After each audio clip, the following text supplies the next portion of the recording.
Hi, my name's Steve. I was a millionaire and pretty miserable, and now I'm closer to broke and way more happy. And today we're going to talk about spirituality and the three biggest dangers that you need to know. And then I'm going to give you 5 simple guidelines that are going to help you spot the fake gurus and avoid having your life ruined by this new age spirituality. Why? Because spirituality can actually change your life for the better, but it can also destroy your life too. So there are some implicit dangers that we want to avoid. And this isn't just my opinion. This is like the bullet points from the greatest psychologists over the last 100 years. Let's dig in. New Age spirituality is on the rise. We've ditched the guilt and the rules and the shaming of the old religions, and now we've jumped into a full-on chakra healing, find your bliss, go on medicine journeys, pay thousands of dollars for workshops and ceremonies and courses and programs. And at the end of it all, we're all still trying to find purpose and meaning and happiness and wondering if this new age spirituality is actually the truth or just some sort of trendy mirage. I mean, over the last 50 years, we've really ditched the old religions, and for good reason. A lot of the abuse, a lot of the rules, a lot of the outdated ways of thinking and the intolerance. And yet we as humans still want answers. We want meaning.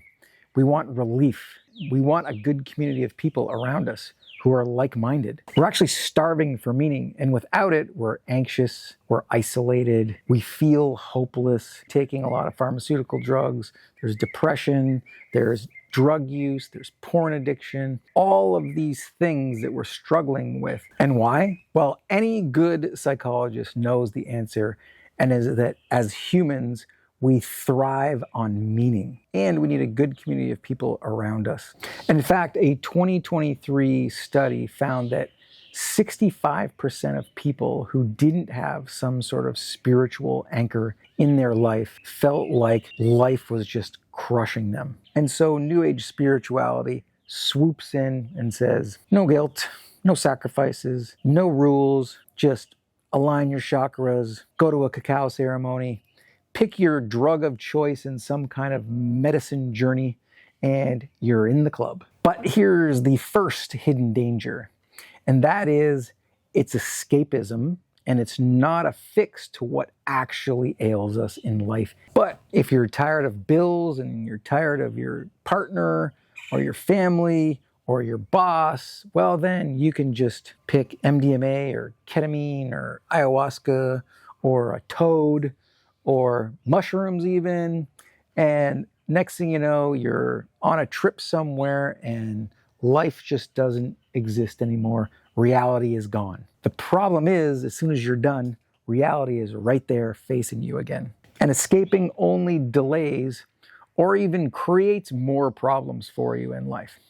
And here's the thing, I am not saying that some of these medicines are not great ways to explore some of the deeper things in your life, the traumas, and really reveal them. It's just when you start to rely on them on a regular basis, that's when it becomes escapism. And when Joseph Campbell said, follow your bliss, he actually meant follow your passions and struggle to find your purpose in that and make sacrifices. For example, he spent 5 years living in a cabin just reading books and studying and living off like pennies a day. And that was what he just knew was his passion, and he knew he had to do that. And so he didn't mean just go get high or go follow your pleasures. And another 2023 study found that 60% of New Age followers actually felt more anxious when real life problems hit. And maybe it's just that, they're too busy trying to manifest abundance and wealth and not really doing the real work and struggling for what they're really passionate about. Danger number 2, the spiritual ego. New Age spirituality seems to develop a certain sort of arrogance, intolerance, and superiority that can be very annoying to others and therefore isolates the person engaging in it. I mean, you've probably met someone like this before. Someone who takes a ton of yoga classes, has done chakra cleansing, done a bunch of workshops. All of a sudden they start to dress in more flowy robes. Maybe they have more crystals around.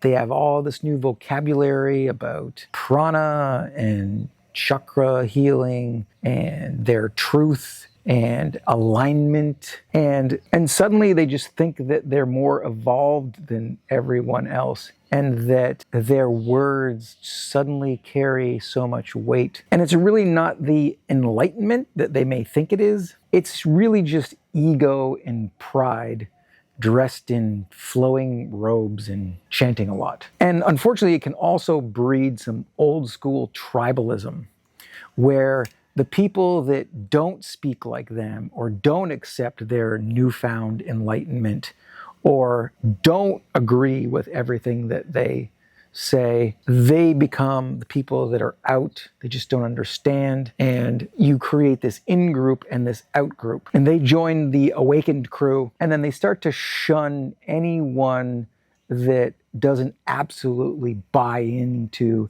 their new vibe and their new reality. And the danger? Well, really, you think you're enlightened, and you're really just kind of wearing the costume of enlightenment, and it's just a way to separate yourself from others and actually just create a bubble around you. And next is one of the biggest dangers of all, and that's fragility. Because some New Age spirituality frames discomfort and things that you don't like as just straight up bad and things to avoid. Relationship issues, oh, we're just not in alignment. Your bills stacking up because you're spending too much money on workshops, well, you're just not manifesting enough abundance. Your life seems super chaotic, time to do another medicine journey. You see, real life problems are then ignored for sort of shallow fixes that actually don't fix anything at all. They just make it worse, and they make you unable to deal with real life problems. This mindset tricks you into seeing every little hiccup as a sign that you're not on your path and that you need to get rid of that hiccup and move to something that's more comfortable, more convenient, that makes you feel good. And that just limits you to, well, it limits you to really nothing. Life's challenges are what makes you stronger, what make you better, and actually make you more resilient for other life's challenges. And so New Age spiritualism can leave you brittle and fragile and in a sort of bubble that just gets popped every time reality hits you. And you're not enlightened, you're just unprepared for life's real storms. And here's the kicker. Real spirituality is not in escapism, spiritual ego, or in fragility. It's in facing and understanding your core wounds, your core problems, what's happening in life, and moving forward with clarity and focus, and being able to see the joy amidst all of the struggles and all of the sorrows. And so how do you do that? Well, here's 5 ways I do it. Number 1, don't run from discomfort. Dive into it and learn from the mess that you've created. Number 2, find your own path. Find your own true self and your true calling, not some other guru's path. Pursue your passions and your purpose, and not these short-term highs and pleasures. Number 4, embrace your struggles. Those are what are going to shape your soul in the long term. Number 5, find the beauty in the chaos and say yes to all of it. Finding deeper meaning in life is about digging deeper into yourself and your own life. And because I don't want to advertise anything else on this channel, I'll advertise myself. And that is, if you need help with any of that, then you can always book a mentor session with me, and I can help kind of steer you along your path in life and help you get there sooner than you would on your own. And I'd love to do it. I enjoy it. And so that's it. Thanks for watching. Please like, subscribe, and if you know someone who will get some value out of this content, please share it with them. Otherwise, stay true to yourself, stay real, and I'll see you in the next one.